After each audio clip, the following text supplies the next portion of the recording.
Good morning, welcome to four sides TV. నేను ప్రతిభా. ముందుగా headlines.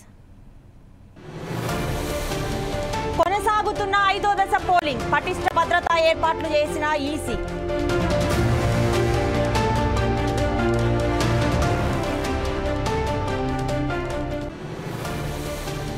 Rae Bareli Congress ఆస్తి కాదు, కుటుంబ పాలన అంతం కావాలన్న మోడీ.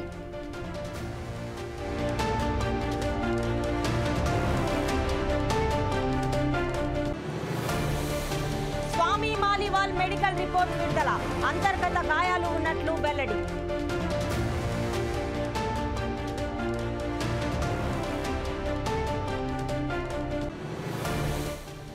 ఇవాళ తెలంగాణ కేబినెట్ సమావేశం, కాళేశ్వరం మరమ్మతులపై చర్చించే ఛాన్స్.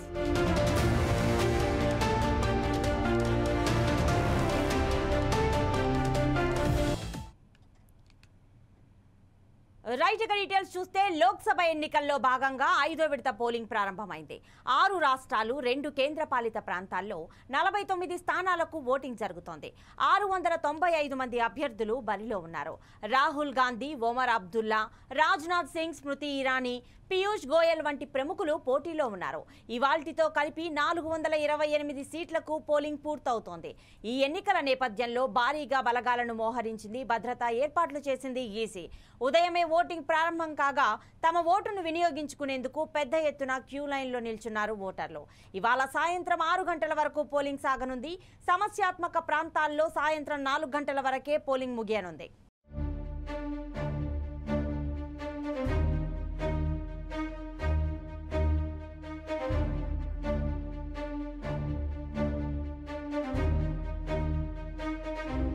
రాయ్బరేలీని వదిలివేసిన కాంగ్రెస్ నేత సోనియా గాంధీ ఇప్పుడు తన కుమారుడు రాహుల్ గాంధీ కోసం ప్రజలను ఓట్లు అడుగుతున్నారని ప్రధాని నరేంద్ర మోడీ అన్నారు. రాయ్బరేలీలో ప్రచారానికి వెళ్లిన సోనియా గాంధీ తన కొడుకును ప్రజలకు అప్పగిస్తున్నారని చెప్పారని, కానీ అక్కడ దీర్ఘకాలంగా పార్టీ కోసం పనిచేస్తున్న కార్యకర్తలు ఎవరూ లేరా అని మోడీ ప్రశ్నించారు. రాయ్బరేలీ స్థానాన్ని వారు తమ కుటుంబ ఆస్తిగా భావిస్తున్నారని మండిపడ్డారు. కోవిడ్ అనంతరం తన నియోజకవర్గం వైపు కన్నెత్తి చూడని సోనియా గాంధీ ఇప్పుడు కొడుకు కోసం ఓట్లు వేటకు వచ్చారని విమర్శించారు.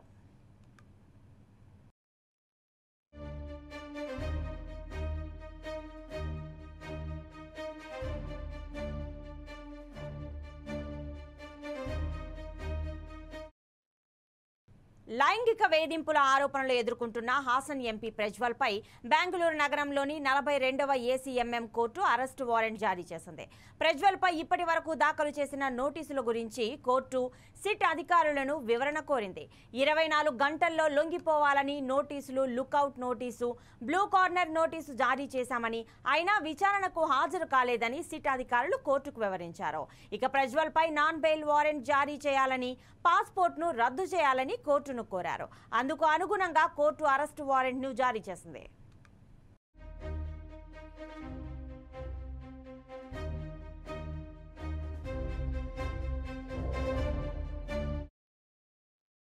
ఆప్ ఎంపీ స్వాతి మాలివాల్ పై దాడి కేసులో వైద్య నివేదిక కీలకంగా మారింది. ఢిల్లీలోని ఎయిమ్స్ లో బాధితురాలికి వైద్య పరీక్షలు నిర్వహించగా అందులో కీలక విషయాలు వెల్లడయ్యాయి. ఈ నెల 16న వైద్య బృందం ఇచ్చిన నివేదిక ప్రకారం స్వాతి మాలివాల్ కు ఎడమ కాలు, కుడి చెంపపై గాయాలు ఉన్నాయని వెల్లడైంది. ఎడమ కాలుపై కుడి కన్ను కింద గాయం ఉందని వైద్య నివేదిక పేర్కొంది.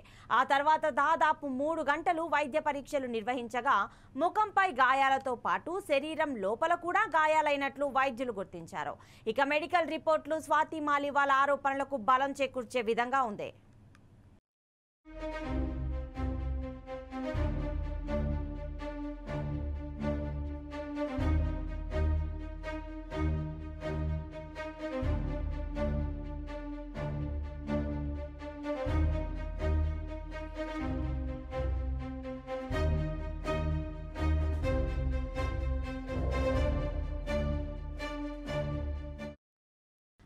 పార్లమెంట్ భవన సముదాయం భద్రతా బాధ్యతలను ఇక నుంచి సిఐఎస్ఎఫ్ నిర్వహించనుంది.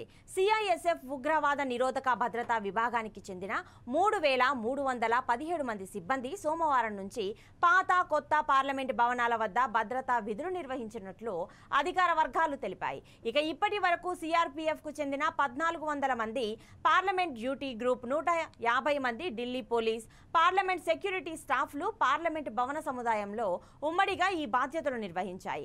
గతేడాది డిసెంబర్ 13న లోక్సభలో 0 అవర్ జరుగుతుండగా ఇద్దరు దుండగులు విజిటర్స్ గ్యాలరీలో నుంచి సభలోకి దూకి గందరగోళం సృష్టించారు. ఇక అదే సమయంలో పార్లమెంట్ భవనం వెలుపల ఇద్దరు వ్యక్తులు పొగబాంబులతో ఆందోళన చేశారు. ఈ ఘటన తర్వాత పార్లమెంట్ కాంప్లెక్స్ భద్రతా సమస్యలను పరిశీలించి తగిన సిఫార్సులు చేయడానికి సిఆర్పీఎఫ్ డీజీ అధ్యక్షతన ఒక కమిటీని నియమించారు. ఈ క్రమంలోనే భద్రతా బాధ్యతలను సిఐఎస్ఎఫ్ కు అప్పగించాలని కేంద్రం నిర్ణయించింది. డీఐజీ ర్యాంకు స్థాయి సిఆర్పీఎఫ్ అధికారి శుక్రవారమే కాంప్లెక్స్ లోని అన్ని సెక్యూరిటీ కేంద్రాలను సిఐఎస్ఎఫ్ కు అప్పగించినట్లు సంబంధిత వర్గాలు తెలిపాయి. ఇక రిసెప్షన్ ప్రాంతంలో ఉండే పురుష, మహిళా సిబ్బందికి సఫారీ సూట్ తో పాటు లేత నీలం రంగు చొక్కా, గోధుమ రంగు ప్యాంటు యూనిఫామ్ అందించారు. ప్రస్తుతం తాత్కాలిక పద్ధతిలో సిబ్బందిని మోహరించిన కొత్త ప్రభుత్వం అధికారంలోకి రాగానే పూర్తి స్థాయి అనుమతులు వస్తాయని అధికార వర్గాలు వెల్లడించాయి.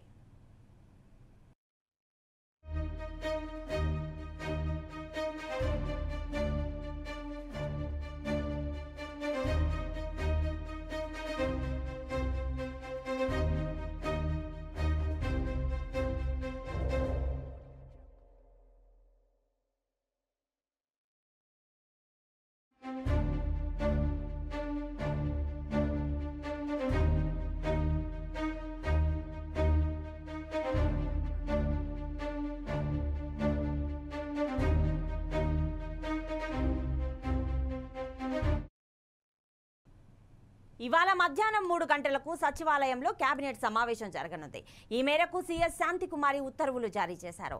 కేంద్ర ఎన్నికల సంఘం షరతులతో కూడిన అనుమతినివ్వగా మంత్రి మండలి భేటీకి హాజరు కావాలని మంత్రులు, ప్రణాళికా సంఘం ఉపాధ్యక్షుడిని సీఎస్ కోరారు. రైతు రుణమాఫీ, ధాన్యం కొనుగోళ్లు, ఖరీఫ్ పంటల ప్రణాళిక, రైతులకు సంబంధించిన పలు కీలకమైన విషయాలు, జూన్ 2న తెలంగాణ ఆవిర్భావ దినోత్సవాల నిర్వహణ, పునర్విభజన చట్టంలో పెండింగ్ లో ఉన్న అంశాలపై చర్చించేందుకు మంత్రి మండలి భేటీ నిర్వహించాలని రాష్ట్ర ప్రభుత్వం నిర్ణయించింది. ఇక కోడ్ అమలులో ఉన్నందున ఈసీ అనుమతి కోరింది. రాత్రి వరకు అనుమతి రాకపోవడంతో భేటీ వాయిదా పడిన విషయం తెలిసిందే. అనుమతి రాకపోతే ఢిల్లీకి వెళ్లి ఎన్నికల సంఘాన్ని కలవాలని ముఖ్యమంత్రి రేవంత్ రెడ్డి నిర్ణయించారు. తాజాగా షరతులతో కూడిన అనుమతినిస్తూ కేంద్ర ఎన్నికల సంఘం ప్రధాన కార్యదర్శి అవినాష్ కుమార్ రాష్ట్ర ముఖ్య ఎన్నికల అధికారి వికాస్ రాజ్ కు నిన్న లేఖ రాశారు. జూన్ 4 లోపు చేయాల్సిన అత్యవసర విషయాలపైనే చర్చించాలని రాష్ట్ర ప్రభుత్వం ప్రతిపాదించిన ఎజెండాలోని రైతు రుణమాఫీ, హైదరాబాద్ ఉమ్మడి రాజధానికి సంబంధించిన అంశాలను జూన్ 4 వరకు పక్కన పెట్టాలని ఈసీ స్పష్టం చేసింది. ఇక లోక్సభ ఎన్నికల నిర్వహణలో భాగస్వామ్యులైన రాష్ట్ర ప్రభుత్వ అధికారులు ఈ భేటీకి హాజరు కావద్దని ఆదేశించింది.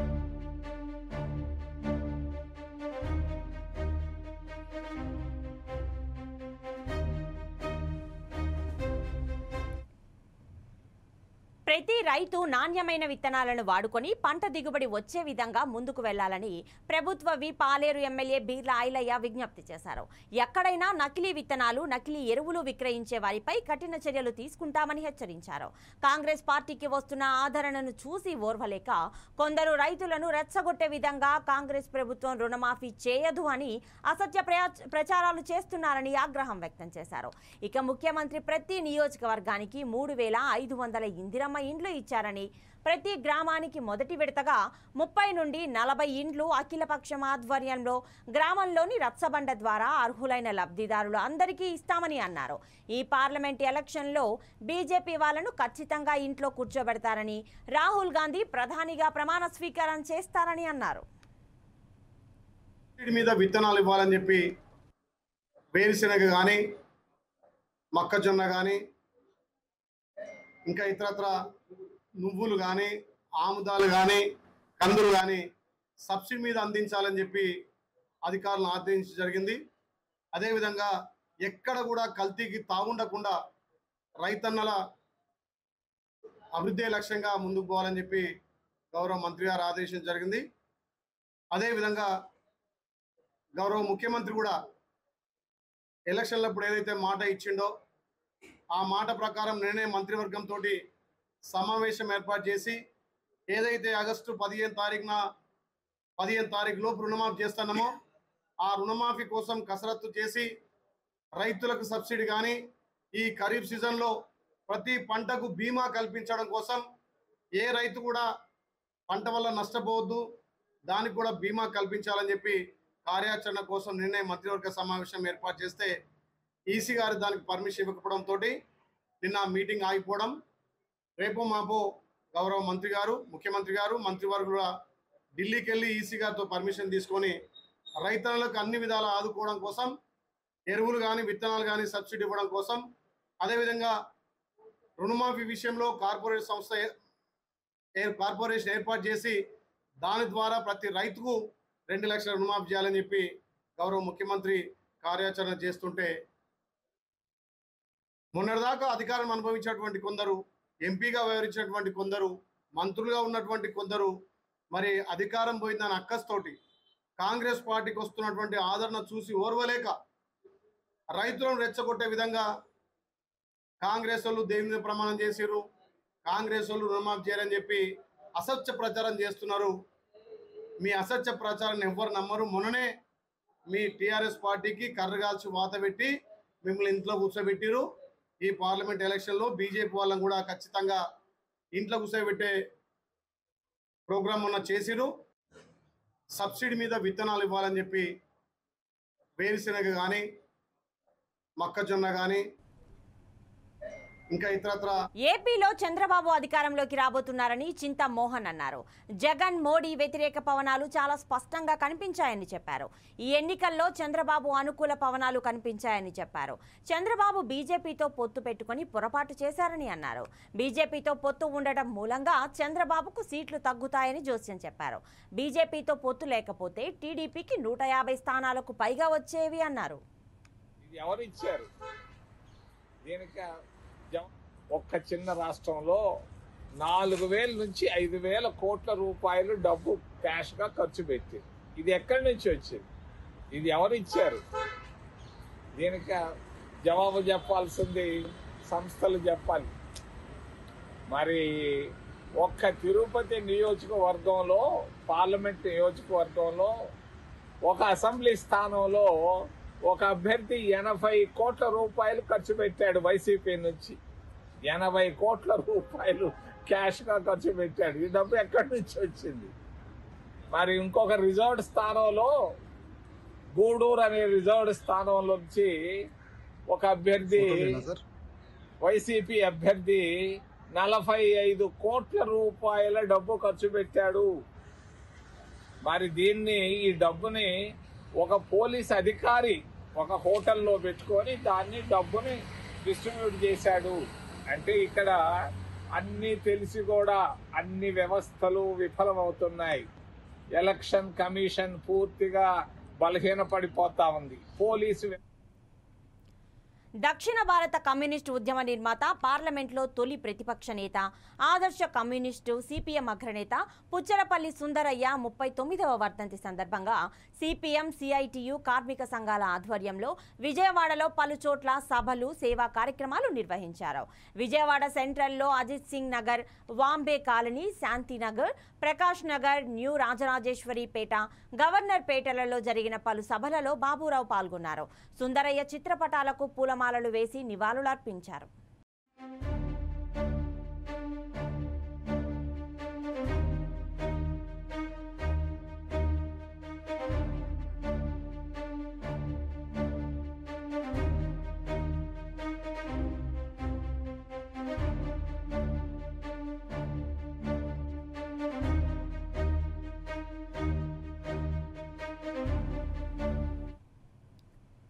ప్రముఖ ప్రముఖ పుణ్యక్షేత్రం తిరుమలలో భక్తుల తాకిడి నెలకొంది. శ్రీవారి దర్శనం కోసం పోటెత్తుతున్నారు. వేలాది మంది భక్తులు శ్రీవారిని దర్శించుకుంటున్నారు, తమ మొక్కులను చెల్లించుకుంటున్నారు. శుక్రవారం నాడు రికార్డు స్థాయిలో 90,000 మందికి పైగా దర్శించుకున్నారు. శ్రీవారిని దర్శించుకున్న భక్తుల సంఖ్య ఈ స్థాయిలో ఉండడం ఈ మధ్య కాలంలో ఇదే తొలిసారి అని టీటీడీ అధికారులు చెబుతున్నారు. సర్వదర్శనం టోకెన్లు ఉన్న వారికి స్వామివారి దర్శనానికి 24 గంటల సమయం పట్టింది. కంపార్ట్మెంట్లన్నీ నిండిపోవడంతో పాటు ఆక్టోపస్ బిల్డింగ్ వరకు క్యూ లైన్ ఏర్పడింది. క్యూ లైన్లో ఉన్న వారికి ఎలాంటి అసౌకర్యం కలగకుండా టీటీడీ అధికారులు చర్యలు తీసుకున్నారు. అల్పాహారం, పాలు, మంచినీటి వసతిని కల్పించారు. అదే సమయంలో తిరుమలలో శ్రీ పద్మావతి శ్రీనివాసుల పరిణయోత్సవాలు కన్నుల పండుగగా ముగిశాయి. ఈ నెల 17వ తేదీన ఆరంభమైన ఈ ఉత్సవాలు ఉత్సవమూర్తుల ఊరేగింపుతో పరిపూర్ణమయ్యాయి.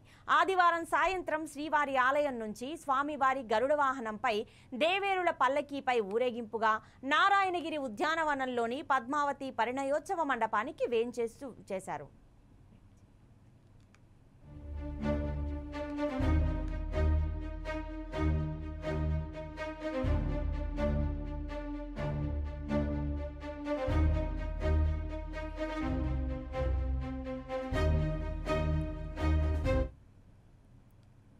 రాష్ట్రంలో వేగంగా అభివృద్ధి చెందుతూ స్వచ్ఛతకు మారుపేరుగా ఉన్న నెల్లూరు నగరం నేడు మురుగు కూపంగా మారిపోతోంది.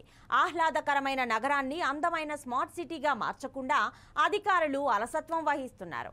నగర ప్రణాళికపై చిత్తశుద్ధి లేకుండా ఇష్టానుసారంగా అనుమతులిస్తున్నారని స్థానికులు ఆవేదన వ్యక్తం చేస్తున్నారు. మున్సిపాలిటీగా మారి 10 ఏళ్లు గడుస్తున్నా అభివృద్ధికి మాత్రం నోచుకోలేకపోతున్న నగరపాలక సంస్థపై స్పెషల్ స్టోరీ. వరద నీరు పారుదల కోసం 13 కిలోమీటర్లు కాలువల నిర్మాణం.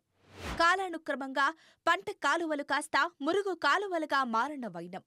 చెత్త, పూడికలతో నిండిపోవడంతో నగరమంతా దుర్వాసన. విశాలమైన నెల్లూరు నగర అభివృద్ధిని దృష్టిలో ఉంచుకుని పూర్వీకులు పెన్నా నది ఒడ్డున నగరాన్ని నిర్మించారు. వరద నీరు పారుదల కోసం 13 కిలోమీటర్లు కాలువలు నగరం చుట్టూ నిర్మించారు. కాలువల పక్కనే రోడ్లు నిర్మాణం చేశారు. ఎంతో సుందరంగా నెల్లూరును మార్చారు. కాలానుక్రమంగా పంట కాలువలు కాస్త మురుగు కాలువలుగా మారాయి. చెత్త, పూడికలతో నిండిపోవడంతో నగరం మొత్తం దుర్వాసన వ్యాపించింది. అధికారులు, కార్పొరేషన్ పాలకులకు ఆలోచన లేని కారణంతో పంట కాలువలన్నీ మురుగు కాలువలుగా మారాల్సి వస్తున్నాయి. నెల్లూరు నగరంలోని 9 లక్షల మంది ప్రజలు అనారోగ్య వాతావరణంలో జీవనం. ఆక్రమణల కారణంగా వర్షం వస్తే చెరువులను తలపిస్తున్న కాలనీలు. నగరంలోని ప్రధాన కూడళ్లను కలిపే అండర్గ్రౌండ్ వంతెనల్లోకి వర్షపు నీరు. నెల్లూరు నగరంలో ప్రస్తుతం 9 లక్షల మంది ప్రజలు అనారోగ్య వాతావరణంలో జీవనం సాగిస్తున్నారు. వరద కాలువలు పూడిపోవడంతో చిన్నపాటి వర్షపు నీరు బయటకు వెళ్లక నగర శివారులోని కాలనీలను ముంచేస్తోంది. వర్షపు నీటితో కాలనీలు కాస్త చెరువులుగా తయారయ్యాయి. పంట కాలువలు ఆక్రమణలకు గురికావడంతో కార్పొరేషన్లోని కాలనీలు, నగరంలోని ప్రధాన కూడళ్లను కలిపే అండర్గ్రౌండ్ వంతెనల్లోకి వర్షపు నీరు ప్రవహిస్తోంది. మురుగునీరు నిల్వ ఉండటంతో దుర్గంధంగా మారుతున్న నగరం. దోమలు అధికంగా ఉండటంతో రోగాల బారిన పడుతున్న నగరవాసులు. అండర్గ్రౌండ్ డ్రైనేజీ ప్రతిపాదనపై దృష్టి సారించాలంటున్న స్థానికులు. కాలువలు ఆక్రమించి భవనాలు నిర్మించడంతో నీరు బయటకు పోయే మార్గం లేక నగరం మునకకు గురి అవుతోందని స్థానికులు ఆవేదన వ్యక్తం చేస్తున్నారు. మురుగునీరు నిల్వ ఉండటంతో నగరం దుర్గంధంగా మారిందని స్థానికులు తెలిపారు. దోమలు అధికంగా ఉండటంతో చాలా మంది అనారోగ్యాల బారిన పడుతున్నారని నగరవాసులు మొరపెట్టుకుంటున్నారు. భూగర్భ మురుగు కాలువలుగా మార్చాలనే ప్రణాళికను కార్పొరేషన్ అధికారులు అట్టకెక్కించారని స్థానికులు వాపోయారు. మున్సిపల్ అధికారులు స్పందించి వెంటనే చర్యలు చేపట్టాలని నగరవాసులు కోరుతున్నారు. మన నెల్లూరులో అంటే ఏ నగరానికి ఉన్నాయో లేవో తెలియదు కానీ మన నెల్లూరులో ఒక అండర్ గ్రౌండ్కి సంబంధించి డ్రైనేజ్ వ్యవస్థని మనం వాడుకోవటం లేదు, వాడుకోకపోవడం కంటే ఉపయోగించుకోవటం లేదని కూడా చెప్పొచ్చు. ఎందుకంటే చాలా పైపులు కూడా నిర్వీర్యం, అంటే వాటిని వాడుకోకపోవటం వల్ల ఈరోజు చూస్తున్నాం మనం పంట కాలువల్లో, అంటే మన డ్రైనేజ్ వ్యవస్థ యొక్క పైప్ లైన్లన్నీ కూడా పంట కాలువల్లోకి వెళ్ళిపోతున్నాయి. మనం చూస్తున్నాం ఇదివరకు ఎప్పుడైనా కారు వేసుకున్న, బండి వేసుకున్న, సైకిల్ లేవులే అనుకోండి, వెళ్ళినప్పుడు మనం పొలంలో నీళ్లు పారుతుంటే అబ్బా ఎంత స్వచ్ఛంగా ఉన్నాయి, తెల్లగా ఉన్నాయని ఇలా చేత్తో తీసుకుని తాగేవాళ్ళం. ఈరోజు ఆ పరిస్థితి లేదు. అంటే టౌన్లోనే కాదు, పల్లెటూళ్ళల్లో కూడా లేదు. ఎందుకంటే ప్రతి దగ్గర డ్రైనేజీ పైపులు లీక్ అయి ఉన్నాయి. ముఖ్యంగా నెల్లూరు నగరంలో చెరువు చూస్తే చాలా బాధ కలుగుతుంది. ఎందుకంటే నెల్లూరులో కలెక్టరేట్ కాడ నుంచి డైకాస్ రోడ్డు వరకు ఉండే ఈ మురుగునీరు సంబంధించిన వచ్చే పైపుల్లోంచి వచ్చిన వ్యర్థ వాటర్ అంతా చెరువులో కలుపుతున్నారు. దీనివల్ల చెరువులో నీరు కలుషితమైపోతుంది. దాని నీరు వాడిన వారందరికీ రోగాల పాలైపోయి చాలా ఇబ్బందులు పడుతున్నారు. కాబట్టి ఈ విషయంలో ప్రభుత్వ అధికారులు కానీ ప్రభుత్వ నాయకులు కానీ ఈ వచ్చిన మురుగునీరు ఎట్లా చేస్తున్నారు, ఎందుకు దాంట్లో కలుపుతున్నారు అన్న విషయం మీద చర్యలు తీసుకోవాలి. ప్రజానికానికి జరుగుతున్న అవస్థల్ని బాధలు మీరు గమనించుకోవాలి. అలానే ముఖ్యంగా ఆ చెరువులో నిమజ్జనం చేస్తుంటారు. అలానే దర్గా సంబంధించిన భక్తులు, ముస్లిం భక్తులు వాళ్ళు రొట్టెల పండుగకు వచ్చినప్పుడు ఆ నీళ్లు వాడతారు, చల్లుకుంటారు. అటువంటి నీటిని ఇట్లా వృధా చేయటం కానీ దాన్ని కలుషితం చేయటం కానీ ఎంతవరకు న్యాయము చట్టబద్ధమని నేను మిమ్మల్ని ప్రశ్నిస్తున్నాను. దయచేసి ఆ నీటిలో చెరువులో ఎటువంటి ఈ యొక్క డ్రైనేజ్ వాటర్ని కలపకుండా ఉండాలని చెప్పి కోరుకుంటున్నాను నెల్లూరు వాసిగా. అలాగే భుజభుజి నెల్లూరు నుంచి కూడా ఒక కాలువ వస్తుంది. ఆ కాలువ కూడా తిరిగి డైరెక్ట్గా నెల్లూరు చెరువులో కలుపుతున్నారు. అంటే ఆ కాలువలో కూడా కంప్లీట్గా డ్రైనేజ్ నీటి వెళ్ళి ఆ కాలువలో చెరువులో కలిసినప్పుడు ఆ చెరువు నీటిని ఎన్ని రకాలుగా వాడుతుంటామంటే ఈ యొక్క మురుగునీటిని కలిపి ప్రజల్ని ఇబ్బందులు పెట్టడం, అనారోగ్య పాలు చేయడం ఎంతవరకు సబబని ఒక నెల్లూరు నగరవాసిగా మిమ్మల్ని అడుగుతున్నాను, రిక్వెస్ట్ చేస్తున్నాను. దయచేసి ప్రభుత్వ అధికారులు, ప్రభుత్వ నాయకులకు సంబంధించి వీళ్ళందరూ ఆ యొక్క చెరువులో ఎటువంటి కలుషిత నీటిని కానీ డ్రైనేజ్ నీటిని కానీ కలపకుండా చేస్తారని మిమ్మల్ని మనస్ఫూర్తిగా వేడుకుంటూ కోరుకుంటున్నాను. జై హింద్. 10 ఏళ్ల చరిత్ర కలిగిన మున్సిపాలిటీని అభివృద్ధి చేసుకునే అవకాశం ఎంతైనా ఉంది. నగరాభివృద్ధిలో కీలకమైన డ్రైనేజీ వ్యవస్థను పటిష్టం చేస్తే తప్ప ఈ సమస్యలు తీరవు. ఇప్పటికైనా అధికారులు తగు చర్యలు తీసుకోవాలి. ఆక్రమణలపై కఠినంగా వ్యవహరించాలి. డ్రైనేజీ పారుదలలోని లోపాలపై దృష్టి సారించాలి. అండర్గ్రౌండ్ డ్రైనేజీ ప్రతిపాదనలపై చర్యలు తీసుకోవాలి. అలా చేస్తేనే నగరవాసుల సమస్యలు తీరుతాయి. నేటి నుంచి యాదాద్రీశుడి జయంతి ఉత్సవాలు. యాదాద్రి క్షేత్రంలో ఈ నెల 20 నుంచి 22 వరకు నారసింహుడి వార్షిక జయంతి మహోత్సవాల నిర్వహణకు ఏర్పాట్లు పూర్తయ్యాయి. ఇవాళ ఉదయం 8:30 విశ్వక్సేన ఆరాధన, స్వస్తి వాచనం, సాయంత్రం జరిగే అంకురార్పణ క్రతువులతో ఈ వేడుకలు ప్రారంభమవుతాయని ప్రధాన పూజారి తెలిపారు. నిన్న యాదాద్రి క్షేత్ర సందర్శనకు భక్తులు పోటెత్తారు.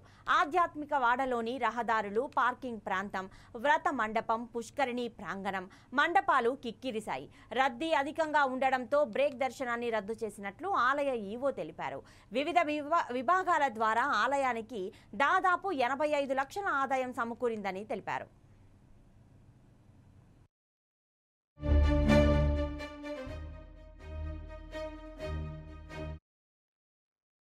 తెలంగాణలోని కొన్ని జిల్లాల్లో ఇవాళ తేలికపాటి నుంచి మోస్తరు వర్షాలు అక్కడక్కడా కురిసే అవకాశం ఉందని హైదరాబాద్ వాతావరణ కేంద్రం తెలిపింది. ఈ నెల 22, 23 తేదీల్లో రాష్ట్ర వ్యాప్తంగా పలు జిల్లాల్లో ఉరుములు, మెరుపులతో కూడిన వర్షాలు కురుస్తాయని వెల్లడించింది. ఇక శనివారంతో పోలిస్తే ఆదివారం పగటి ఉష్ణోగ్రతలు కొన్ని జిల్లాల్లో 2 డిగ్రీల మేరకు పెరిగాయి. జగిత్యాల జిల్లా వెల్గటూరులో అత్యధికంగా 42.6, ఆదిలాబాద్ పట్టణం, భద్రాద్రి జిల్లా అశ్వాపురంలో 42.4 డిగ్రీల గరిష్ట ఉష్ణోగ్రతలు నమోదయ్యాయి. సోమ, మంగళవారాల్లో ఎండ తీవ్రత పెరిగే అవకాశం ఉందంటూ 13 జిల్లాలకు ఆరెంజ్ అలర్ట్ జారీ చేసింది.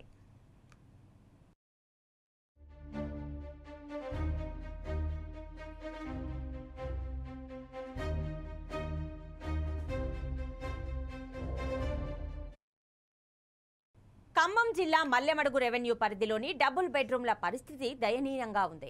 గత తెలంగాణ రాష్ట్ర ప్రభుత్వం కొన్ని కోట్ల రూపాయల వ్యయంతో నిర్మించినా అందులో నాణ్యత లేవనే విమర్శలు వినిపిస్తున్నాయి. అక్కడ నివసిస్తున్న వాళ్ళంతా చాలా ఇబ్బందులు పడుతున్నారని తెలుస్తోంది.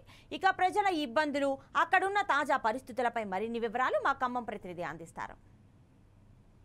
గతంలో ఉన్న తెలంగాణ రాష్ట్ర ప్రభుత్వం పేదలకు, నిరుపేదలకు కావాల్సి డబుల్ బెడ్రూమ్ ఇళ్లను మాత్రం ఎంతో ప్రతిష్టాత్మకంగా నిర్మించింది. ఈ నేపథ్యంలో చూసినట్లయితే ఖమ్మం జిల్లాలోని మాత్రం అనేక డబుల్ బెడ్రూమ్ల ఇళ్లలో మాత్రం సమస్యలు మాత్రం వెంటాడుతున్న పరిస్థితి కనిపిస్తుంది. ప్రధానంగా ఖమ్మంకి కూతవేటు దూరంలో ఉన్న 60వ డివిజన్లోని డబుల్ బెడ్రూమ్, మల్లెమడుగు పరిధిలోని డబుల్ బెడ్రూమ్ ఇళ్లలో మాత్రం సమస్యలు మాత్రం వెంటాడుతున్న పరిస్థితి కనిపిస్తుంది. దాదాపు వర్షం వచ్చినా సరే ఇక్కడ ఎటు వెళ్ళలేని పరిస్థితి, దారి లేకపోవడం, అదేవిధంగా వర్షం ఎక్కువ రావడం మాత్రం ఇక్కడ డబల్ బెడ్రూమ్స్ మాత్రం పూర్తిగా శిథిలావస్థలో ఉన్న పరిస్థితి. ప్రస్తుతం మనం చూడవచ్చు దృశ్యాల్లో నుండి దాదాపు వర్షం వస్తే మాత్రం ఇక్కడ మొత్తం ఏదైతే ఇసుక మొత్తం లేచి డబల్ బెడ్రూమ్ మొత్తం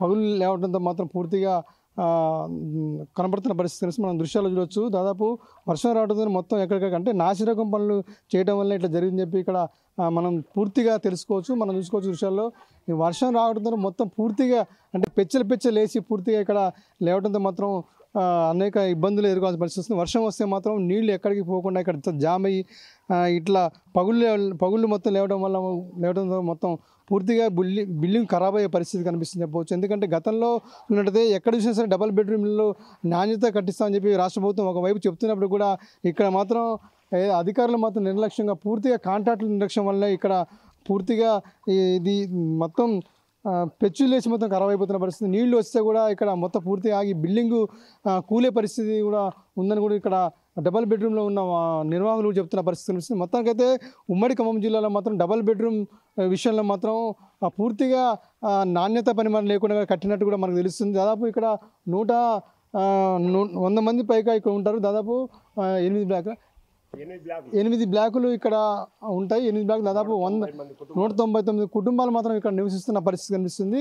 ఏదైతే మల్లెంబడుగు డబల్ బెడ్రూమ్లు ఇచ్చిన దాంట్లో మాత్రం వసతులు మాత్రం చాలా దయనీయంగా ఉన్నాయని చెప్పి ఇచ్చి దాదాపు సంవత్సరం కావస్తున్నా సరే ఇక్కడ మాత్రం ఎక్కడ అంటే నీళ్లు సరిగా లేకపోవడం, ఇంకోటి ఏంటంటే కట్టిన బిల్డింగ్ కూడా నాసిరకంతో కట్టని చెప్పి కాంట్రాక్టులు నిర్లక్ష్యం వల్లనే జరిగిందని అప్పట్లో గతంలో ఏదో తెలంగాణ రాష్ట్ర ప్రభుత్వం పేదలకు మంచిగా ఇల్లు అని చెప్పింది, కానీ మాటలు చెప్పడం గారెలు చేసినట్టు పరిస్థితి కనిపిస్తుంది. ఇక్కడ మాత్రం అధికారులు మాత్రం పూర్తిగా నిర్లక్ష్యం వహించారని ఎక్కడ చూసినా సరే నాసిరకం పనులతో వర్షం వస్తే ఇక్కడ మొత్తం బేస్ మొత్తం లేచిపోయి మాత్రం ఇబ్బందిగా ఉంది. రేపటి రోజు పూర్తిగా వర్షాలు ఎక్కువ వస్తే మాత్రం కూలిపోయే పరిస్థితి ఉందని కూడా చెప్తారు. అదేవిధంగా ఇక్కడ డంపింగ్ యార్డ్ కూడా ఉండటం వల్ల అనేక రోగాల బారిన పడి కూడా ఇటు పిల్లలు కానీ వృద్ధులు కానీ హాస్పిటల్ పాలై వేల ఖర్చు కొద్ది ఇబ్బంది పడుతున్న పరిస్థితి కనిపిస్తుంది అని చెప్పి ఇక్కడ మహిళలు కూడా ఆవేదన వ్యక్తం చేస్తున్నారు. ఇప్పటికైనా సరే రాష్ట్ర ప్రభుత్వం ఏదైతే డబల్ బెడ్రూమ్ ఇల్లు కట్టినా సరే వసతులు సరిగా లేవని చెప్పి ఒకవైపు ఇక్కడ బాధితులు చెప్తూనే మాత్రం పట్టించుకునే పరిస్థితులు. ఇప్పటికైనా సరే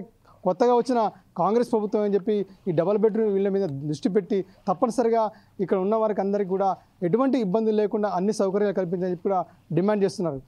ఇది కొంత తాజా పరిస్థితి.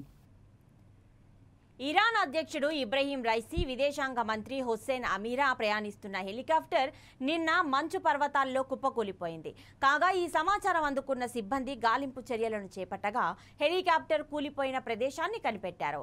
ఈ ప్రమాదంలో ఒక్కరు కూడా ప్రాణాలతో లేరని, అధ్యక్షుడు ఇబ్రహీం రైసీతో పాటే విదేశాంగ మంత్రి కూడా ప్రాణాలు కోల్పోయినట్లు ఆ దేశ జాతీయ మీడియా స్పష్టం చేసింది. కాగా హెలికాప్టర్ కూలిన ప్రదేశంలో వాతావరణం దారుణంగా ఉండడంతో ఈ ప్రమాదం చోటు చేసుకున్నట్లు తెలిపారు. 2021 ఇరాన్ అధ్యక్ష ఎన్నికల్లో గెలుపొందిన ఆయన ఇస్లామిక్ చట్టాలను అమలు చేయడంలో కఠినంగా వ్యవహరించారని, ఇరాన్ను అణ్వస్త్ర దేశంగా మారుస్తానని పదే చెప్పేవాడు. అలాగే ఆయన ప్రభుత్వ హయాంలో ప్రభుత్వ వ్యతిరేక నిరసనలు ఉక్కుపాదంతో అణిచివేశారు. కాగా ఆయన అజర్బైజాన్ దేశ పర్యటన ముగించుకొని ఇరాన్ తిరిగి వెళ్తుండగా ఈ ప్రమాదం చోటు చేసుకుంది. కాగా ఈ ప్రమాదం జరిగిన సమయంలో హెలికాప్టర్లో ఉన్న అందరూ ప్రాణాలు కోల్పోయినట్లు ఇరాన్ అధికారిక మీడియా ప్రకటించింది. దీంతో ఆ దేశ ప్రజల్లో ఒక్కసారిగా విషాద ఛాయలు అలుముకున్నాయి. అలాగే దేశ భద్రతా చర్యలపై ఆందోళన నెలకొంది.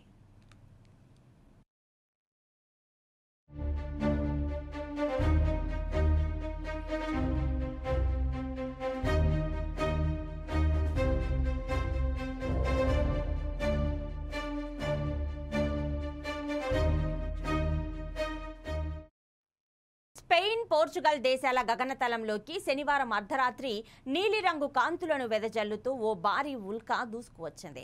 రాత్రి సమయం కావడంతో ఈ ఉల్కా స్పష్టంగా కనిపించింది.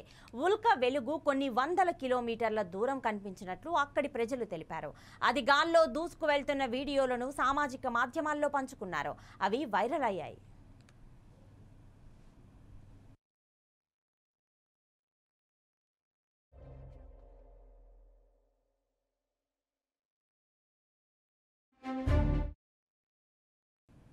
ప్రపంచ 7 వింతల్లో మొదటిదైన ఈజిప్టులోని గిజా పిరమిడ్ నిర్మాణానికి ఉపయోగించిన ప్రతి రాయి బరువు 2 మెట్రిక్ టన్నులు. పిరమిడ్ నిర్మాణం కోసం దాదాపు 2.3 మిలియన్ల రాళ్లను నిర్మాణంలో వాడారు. ఇంత బరువున్న రాళ్లను ఎడారి ఇసుకలో పిరమిడ్ల వరకు ఎలా తీసుకెళ్లగలిగారు అని శాస్త్రవేత్తలు మల్లగుల్లలు పడ్డారు. అయితే ఇప్పుడు ఆ సీక్రెట్ను అధ్యయనాలు తేటతెల్లం చేశాయి. వాటిని మీకోసం అందిస్తున్నా.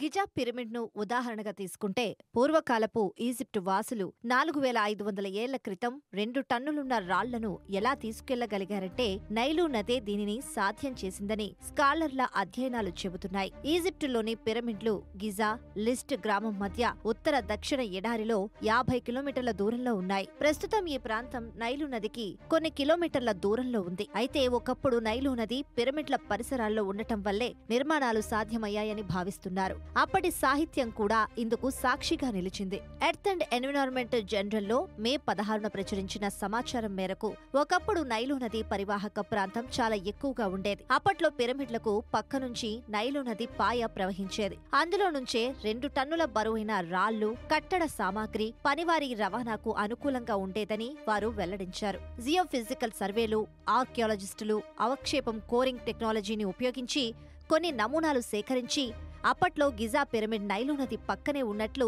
నిర్ధారించారు. 2000 నుంచి 700 మీటర్ల వెడల్పుతో 2 నుంచి 8 మీటర్ల లోతు కలిగి 64 కిలోమీటర్లు ప్రవహించేదని, దీంతో హార్బర్లు రూపుదిద్దుకోవడంతో పిరమిడ్ల నిర్మాణం జరిగిందని అధ్యయనాలు చెబుతున్నాయి. కరువు, ఇసుక తుఫాన్ల వల్ల నైలు నది కుచించుకుపోవడంతో ప్రస్తుతం ఎడారి ప్రాంతంగా గిజా మారిందంటున్నారు. ఈ పిరమిడ్ల నిర్మాణానికి అత్యాధునిక గణాంకాలను అర్థం చేసుకునే శక్తితో పాటు వాస్తు శిల్పంలో కూడా అశేష పరిజ్ఞానం ఉండాలి. ఉదాహరణకు గిజాలోని గొప్ప పిరమిడ్ 52 డిగ్రీల వేడిలో కూడా దృఢత్వాన్ని కోల్పోకుండా ఉండటానికి ఆర్కిటెక్ట్లు ఎంతగా శ్రమించి వర్కర్లకు వివరించారో కదా.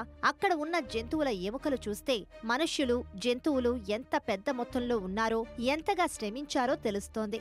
వీరందరితో పని చేయించుకోవడం పెద్ద ఛాలెంజ్ అని చెప్పక తప్పదు. పిరమిడ్ అంటే కేవలం సమాధేనని చాలా మంది అనుకుంటారు. కానీ దాని నిర్మాణ కౌశల్యం, అలంకరణ, సూర్యకిరణాల ప్రసారం ఇవన్నీ ఆధునిక సాంకేతికత అందుబాటులో ఉన్నప్పటికీ అంత త్వరగా అర్థం కాదని, అంతేకాకుండా జీవితంలోని ప్రతి అంశం ఇక్కడ ప్రతిబింబిస్తుందని ఈజిప్టు శాస్త్రీయ అధ్యయనకారుడు పీటర్ డాన్ మాన్యుయిలియన్ అన్నారు. వేలుంటే మీరు కూడా ఒకసారి పిరమిడ్లను చూసిరండి. రైట్ టీవీ బులెటిన్ అప్డేట్స్, మరిన్ని అప్డేట్స్ కోసం చూస్తూనే ఉండండి 4 సైన్స్ టీవీ.